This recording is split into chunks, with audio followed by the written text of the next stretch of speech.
जो अपन स्टार्ट करेंगे fluid dynamics का पार्ट मतलब अपन फोर्थ पार्ट स्टार्ट करेंगे मैकेनिकल प्रॉपर्टीज ऑफ लिक्विड का। तो देखो अपन फ्लूइड एट रेस्ट की बात कर रहे थे, अपन बात करेंगे फ्लूइड एंड मोशंस के बारे में। जो स्टडी ऑफ फ्लूइड मोशन होता है उसको फ्लूइड डायनेमिक्स कहते हैं। जैसे एक वाटर है वो टैप होता है, वो टर्न ऑन करता है स्लोली, तो जो वाटर फ्लो करता है वो स्मूथ होता है इनिशियली, लेकिन वो स्मूथनेस को अपने लूज करता है जब स्पीड आउटलुक फ्लो का इंक्रीज हो जाता है। जब अपन मोशन करते हैं फ्लूइड का तो अपन हमारा जो फोकस होता है वो रहता है कि क्या हो रहा है बहुत सारे फ्लूइड पार्टिकल्स में किसी भी पर्टिकुलर पॉइंट में किसी भी पर्टिकुलर टाइम में। जो फ्लो ऑफ फ्लूइड होता है वो अपन स्टडी कहते हैं। किसी भी गिवन पॉइंट में जो वेलोसिटी होता है फ्लूइड पार्टिकल वो रिमेन कांस्टेंट होता है, ठीक है। और इसका मतलब ये नहीं है कि जो वेलोसिटी है वो डिफरेंट पॉइंट का स्पेस में सेम है। जो वेलोसिटी होता है पर्टिकुलर पार्टिकल का वो चेंज होता है जब वो मूव करता है वन पॉइंट टू अनदर, लेकिन सम अदर पॉइंट जो पार्टिकल होता है उसकी डिफरेंट वेलोसिटी हो सकती है। लेकिन जो एवरी अदर पार्टिकल होता है जो कि पास करता है सेकेंड पॉइंट से वो बिहेव करेगा जैसे वो प्रीवियस पार्टिकल की तरह, ठीक है, जब वो किसी भी पॉइंट से पास करता है। जो ईच पार्टिकल होता है वो स्मूथ पाथ को फॉलो करता है और जो पाथ होता है पार्टिकल का वो क्रॉस नहीं करता है। यहाँ पे देखो दो पाथ दिखा है, टिपिकल ट्रेजेक्टरी फ्लूइड पार्टिकल है, दूसरा है रीजन ऑफ स्ट्रीमलाइन फ्लो। जो पाथ टेकन होता है फ्लूइड पार्टिकल का किसी भी स्टडी फ्लो में उसको स्ट्रीमलाइन कहते हैं। इसको डिफाइन करते हैं एज अ कर्व जिसका जो टेंजेंट होता है उस किसी भी पॉइंट पे वो डायरेक्शन ऑफ फ्लूइड वेलोसिटी होता है उस पॉइंट पे।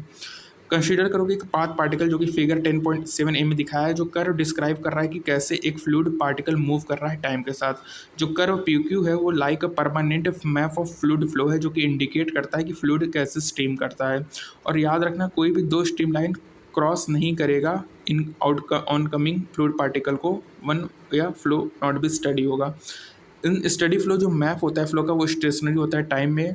और अपन कैसे ड्रॉ करेंगे क्लोजली स्पेड स्ट्रीम लाइन्स को, अगर इटेंड करें तो अपन स्ट्रीम लाइन को एवरी पार्टिकल को दिखाएं तो अपन इंड करेंगे कॉन्टिन्यूम ऑफ लाइन से। कंसीडर करो प्लेन जो कि परपेंडिकुलर होगा डायरेक्शन ऑफ फ्लूइड फ्लो से। एग्जांपल 3 पॉइंट है पी आर क्यू जो कि फिगर 10.7 बी में दिखाया गया है। ये जो प्लेन है पीसेज वो चूजे हैं कि उसकी जो बाउंड्रीज है वो डिटरमाइन है same set of stream line से। और इसका मतलब ये है कि जो number of fluid particle cross कर रहा है सरफेस को इंडिकेट है पी आर क्यू जो कि सेम है। Area of cross section A P A R A Q है, स्पीड है V P V R V Q. जो mass of the fluid delta M है crossing at A P in small interval delta T P A V delta T.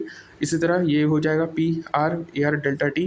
तो यहाँ पे अपन करेंगे तो देखेंगे कि A P V P is equal to A R V R A Q V Q है। ये इक्वेशन ऑफ कॉन्टीन्यूटी है जो कि स्टेटमेंट है कंजर्वेशन ऑफ मास इनफ्लो का ऑफ इनकम्प्रेसिबल लिक्विड, मतलब ए वी कॉन्स्टेंट है। ए वी है वो अपन को वॉल्यूम फ्लक्स और फ्लो रेट दे रहा है जो कि रिमेन कॉन्स्टेंट है through out the pipe of flow. और जो नैरेवर पोर्सन है जहाँ पे स्ट्रीम लाइन क्लोजली स्पेड है जैसे वेलोसिटी इंक्रीज हो रहा है वाइस वर्सा। और ये क्लियर है कि जिसका एरिया ज़्यादा उसकी वेलोसिटी कम है तो फ्लूइड एक्सलेटेड है while passing from R to Q. ये एसोसिएट होता है change in pressure in fluid flow in horizontal pipe. जो स्टडी फ्लो होता है वो अचीव होता है लो फ्लो स्पीड से और एक लिमिटिंग वैल्यू के बियॉन्ड कॉल्ड क्रिटिकल स्पीड होता है। ये जो फ्लो होता है ये लॉसेस कर देता है स्टीडनेस को और बिकम टर्बुलेंट हो जाता है। और अपन देखते हैं कि जब फास्ट फ्लोइंग स्ट्रीम इनकाउंटर करता है रॉक्स को स्मॉल फोमी वर्पुस लाइक रीजन जिसको one white water rapid formed करते हैं। फिगर 10.a में डिस्प्ले करते हैं स्ट्रीम लाइन्स ऑफ कुछ टिपिकल फ्लो के। 10.a में डिस्क्राइब करेगा लेमिनार फ्लो जहाँ पे वेलोसिटी है डिफरेंट पॉइंट का फ्लो में डिफरेंट मैग्नीट्यूड है लेकिन जो उसकी डायरेक्शन है वो पैरेलल है। फिगर 10.a स्केच है टर्बुलेंट फ्लो का, ठीक है। अब बात करेंगे बर्नौली प्रिंसिपल्स के बारे में, ठीक है। तो बर्नौली क्या है? फ्लूइड फ्लो एक कॉम्प्लेक्स फिनोमिना है जब अपन ऑब्टेन करते हैं कुछ यूजफुल प्रॉपर्टी को स्टडी ऑफ स्ट्रीमलाइन फ्लो को कंजर्वेशन ऑफ एनर्जी से। कंसीडर करो एक फ्लूइड है जो कि मूव कर रहा है पाइप में जिसकी वेरिंग क्रॉस सेक्शन एरिया और जो पाइप है वेरिंग हाइट है, ठीक है। और अपन सपोज करते हैं कि इनकम्प्रेसिबल फ्लूइड फ्लो कर रहा है पाइप से स्टडी फ्लो में और जो उसकी वेलोसिटी वो चेंज हो रही है इक्वेशन ऑफ कॉन्टिन्यूटी के अकॉर्डिंग। और जो एक फोर्स की रिक्वायरमेंट हो रहा है जो कि प्रोड्यूस कर रहा है उस एक्सेलरेशन को जो कि फ्लूइड सराउंडिंग के वजह से हो रहा है। जो प्रेशर है वो डिफरेंट है डिफरेंट रीजन में। तो बर्नौली इक्वेशन जनरल एक्सप्रेशन होता है जो कि रिलेट करता है प्रेशर डिफरेंस को बिटवीन टू पॉइंट्स को किसी भी पाइप में जहाँ पे बोथ उसकी वेलोसिटी चेंज हो रही है और एलिवेशन मतलब हाइट चेंज हो रही है, मतलब पोटेंशियल एनर्जी चेंज हो रही है। तो यहाँ पे स्विच फिजिक्स थे डैनियल बर्नौली, ठीक है। उन्होंने बताया कि दो रीजन है, ठीक है। 1 और 2, वहाँ पे जो फ्लूइड इनिशियली है वो लाइंग कर रहा है बी और डी में इनफिनिटेसिमल टाइम, मतलब कुछ स्मॉल टाइम में ये जो फ्लूइड है वो मूव कर रहा है v1 स्पीड एट बी और v2 एट डी।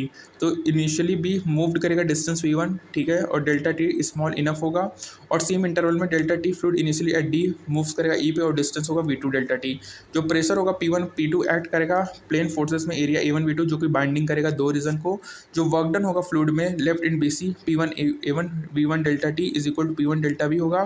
जो सेम वॉल्यूम होगा पासेस होगा बोथ रीजन में, और जो वर्क डन होगा अदर एंड में वो p2 a2 v2 delta T p2 delta v होगा। Work done on the fluid होगा वो माइनस p2 डेल्टा v होगा। जो टोटल वर्क डन होगा फ्लूइड पे वो w1 minus w2 p1 minus p2 delta v होगा। जो पार्ट ऑफ दिस वर्क होगा वो चेंज होगा काइनेटिक एनर्जी ऑफ फ्लूइड में, और जो पार्ट होगा वो चेंज होगा ग्रेविटेशनल पोटेंशियल एनर्जी में, और जो डेंसिटी होगा वो रो a1 v1 डेल्टा टी रो डेल्टा v होगा, ठीक है। और यहाँ पे डेल्टा यू क्या होगा, rho G delta v h2 minus h1 change in kinetic energy half p delta v v2 square minus v1 square होगा। और एम्प्लॉय करेंगे वर्क एनर्जी थ्योरम से, तो अपन जब फाइनली इसको रीअरेंज करेंगे तो आएगा p1 plus half rho we square plus rho ji H equal to p2 half rho v2 square plus rho g h2। इसी को बर्नौली इक्वेशन कहते हैं। जो 1 और 2 है वो रेफर करता है दो लोकेशन को अलॉन्ग द पाइपलाइन, और अपन एक्सप्रेशन को लिखते हैं p plus half rho we square plus rho ji H equal to constant, ठीक है। तो p plus half rho we square plus rho ji H equal to constant. Inverse अपन कहते हैं कि जो बर्नौली रिलेशन है वो स्टडी होता है कि जब अपन मूव करते हैं अलॉन्ग स्ट्रीम लाइन, जो सम होता है प्रेशर काइनेटिक एनर्जी पर यूनिट वॉल्यूम और जो पोटेंशियल एनर्जी पर यूनिट वॉल्यूम वो कांस्टेंट होता है। अपन याद रखना कि जब अपन अप्लाई करते हैं एनर्जी कंजर्वेशन प्रिंसिपल को तो वहाँ पे कोई भी एनर्जी को लॉस नहीं होता है ड्यू टू फ्रिक्शन। इनफैक्ट जब फ्लूइड फ्लो करता है तो कुछ एनर्जी लॉस्ट होता है ड्यू टू इंटरनल फ्रिक्शन, और ये अराइजेस होता है कि फ्लूइड फ्लो में जो डिफरेंट लेयर ऑफ फ्लूइड है वो फ्लो करेगा डिफरेंट वेलोसिटी से, और ये लेयर करता है exert frictional force each other, जिससे लॉस ऑफ एनर्जी होता है। जो इस प्रॉपर्टी ऑफ फ्लूइड को विस्कोसिटी कहते हैं, जिसको अपन आगे पढ़ेंगे। जो लॉस्ट काइनेटिक एनर्जी होता है बच्चों फ्लूइड का वो कन्वर्टेड होता है हीट एनर्जी में, और जो बर्नौली इक्वेशन होता है वो अप्लाई होता है फ्लूइड जिसकी जीरो विस्कोसिटी हो या नॉन विस्कस फ्लूइड हो।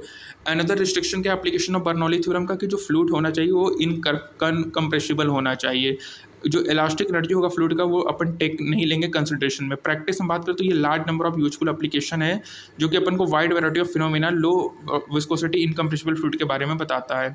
बर्नौली इक्वेशन अपन ये नॉन स्टडी या नॉन टर्मिनल फ्लो के लिए नहीं है, क्योंकि इस सिचुएशन में जो वेलोसिटी और प्रेशर होगा वो कॉन्स्टेंटली फ्लक्चुएट करेगा टाइम के साथ। जब फ्लूइड रेस्ट होता है तो वेलोसिटी जीरो होगी। बर्नौली इक्वेशन हो जाएगा P1 minus P2 equal to rho g H2 minus H1 होगा, जो कि 10.6 के इक्वेशंस के बराबर है।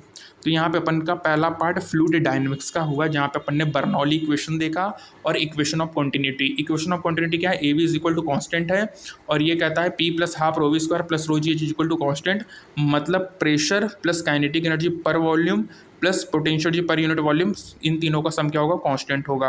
और याद रखना कि बर्नौली इक्वेशन नॉन स्टडी या नॉन टर्मिनल फ्लो के लिए नहीं होता है, क्योंकि उस सिचुएशन में वेलोसिटी और प्रेशर कांस्टेंट फ्लक्चुएट करेगा टाइम के साथ, ठीक है।